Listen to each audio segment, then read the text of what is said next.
DJ Sandeep राजनिकी Tamkuhi राज कुशीनगर।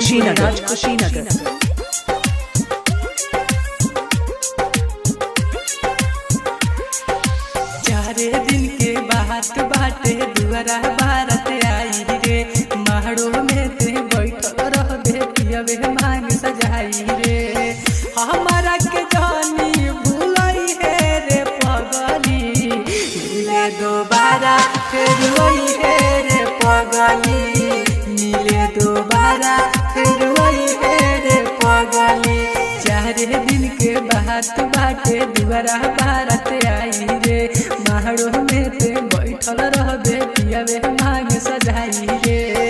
हमारा के जानी भूलई है रे पगली, मिले दोबारा फिर वही है रे पगली, मिले दोबारा फिर वही है रे पगली।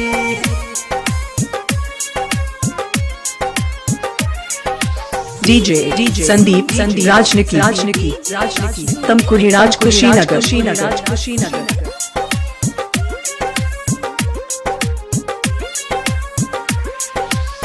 होई माटी कोड़ जब गाँव किनारी, बैठी के रोअब हम अपना दुआरी, बैठी के रोअब हम अपना दुआरी।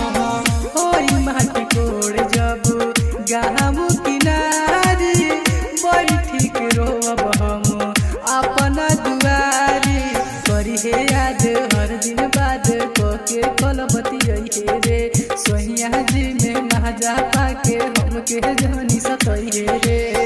आसरा न झूठो के धरई है रे पगली, मिले दोबारा फिर वही है रे पगली, मिले दोबारा फिर वही है रे पगली।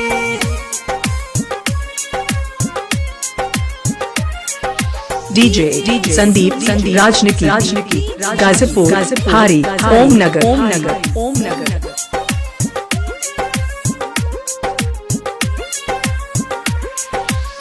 बनियन जान जनी करी है गलतिया, रहिया निहारी रोजे तरसी रे अखिया, रहिया निहारी रोजे तरसी रे अखिया।